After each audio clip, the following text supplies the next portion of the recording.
यह एक ज़ेन कहानी है।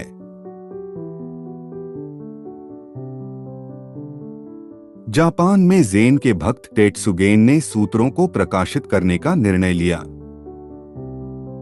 जो उस समय केवल चीनी भाषा में उपलब्ध थे। पुस्तकों को 7,000 प्रतियों के संस्करण में लकड़ी के ब्लॉक से मुद्रित किया जाना था, जो एक जबरदस्त उपक्रम था।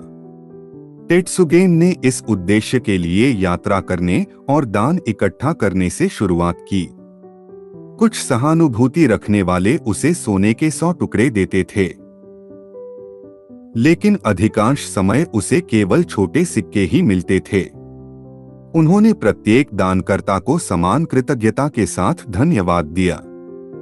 10 येन के बाद टेत्सुगेन के पास अपना कार्य शुरू करने के लिए पर्याप्त धन था। हुआ यूं कि उसी समय उजी नदी उफान पर आ गई। इसके बाद अकाल पड़ा। टेत्सुगेन ने पुस्तक के लिए जो धनराशि एकत्र की थी, उसे दूसरों को भुखमरी से बचाने के लिए खर्च कर दिया। फिर उसने पुनः अपना संग्रहण का कार्य प्रारंभ कर दिया। कई वर्षों बाद पूरे देश में महामारी फैल गई। टेत्सुगेन ने अपने लोगों की मदद के लिए जो कुछ भी एकत्र किया था उसे दे दिया। तीसरी बार उन्होंने अपना काम शुरू किया और 20 साल बाद उनकी इच्छा पूरी हुई। सूत्रों का पहला संस्करण तैयार करने वाले प्रिंटिंग ब्लॉक आज क्योटो के ओबाकू मठ में देखे जा सकते हैं। जापानी अपने बच्चों को बताते हैं कि टेत्सुगेन ने सूत्रों के 3 सेट बनाए और पहले 2 अदृश्य सेट आखिरी से भी बेहतर हैं।